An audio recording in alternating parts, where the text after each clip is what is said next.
Assalamualaikum warahmatullahi wabarakatuh. Perkenalkan, nama saya Siti Khadijah dengan NIM 200902501018, kelas A, Pendidikan Akuntansi, Fakultas Ekonomi, Universitas Negeri Makassar.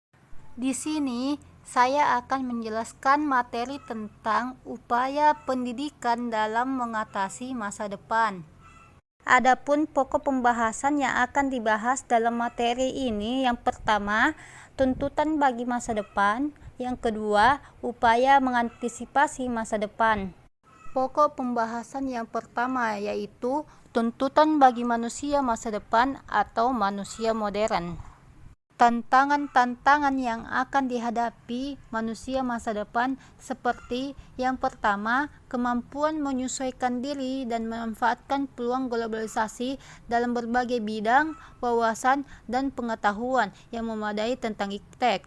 Yang kedua, melek teknologi tanpa harus menjadi pakar iptek. Yang ketiga, kemampuan menyaring dan memanfaatkan arus informasi yang semakin padat dan cepat. Dan yang keempat, kemampuan bekerja efisien sebagai cikal bakal kemampuan profesional. Nah, keempat tantangan tersebut merupakan gejala konstelasi dunia masa kini dan masa depan, dan oleh karena itu manusia Indonesia perlu berupaya untuk menyesuaikan diri sehingga menjadi manusia modern. Pokok pembahasan yang kedua adalah upaya mengantisipasi masa depan. Berdasarkan perkiraan tentang masyarakat masa depan serta profil manusia yang diharapkan berhasil di dalam masyarakat itu, maka perlu dikaji berbagai upaya masa kini yang memungkinkan mewujudkan manusia masa depan tersebut.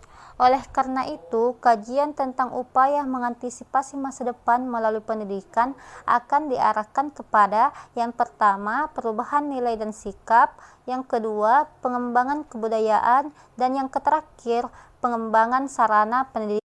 Yang pertama adalah perubahan nilai dan sikap. Nilai masih bersifat umum, maka sikap selalu terkait dengan objek tertentu. Dalam sikap dapat dibedakan 3 aspek, yakni aspek kognitif, yang kedua aspek afektif, dan yang ketiga adalah aspek konatif. Nah, ketiga aspek tersebut pada dasarnya dapat membentuk sikap seseorang. Yang kedua adalah pengembangan kebudayaan. UNESCO telah menetapkan konsep dasawarsa kebudayaan sedunia yang menekankan bahwa pengembangan kebudayaan dunia masa kini harus meliputi 4 dimensi. Yang pertama, afirmasi atau penegasan dimensi budaya dalam proses pembangunan.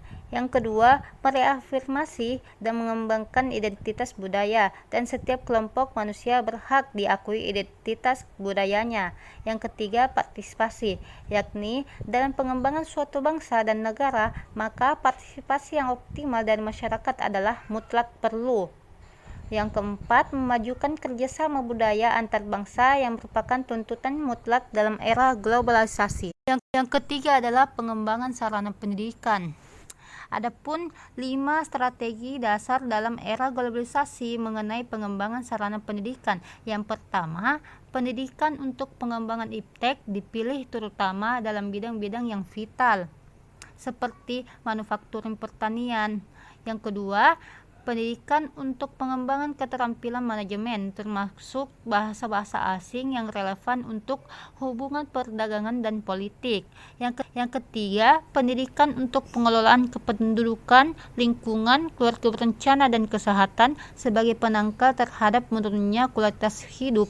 Yang keempat, pendidikan untuk pengembangan sistem nilai termasuk filsafat, agama, dan ideologi demi ketahanan sosial budaya termasuk persatuan dan kesatuan bangsa.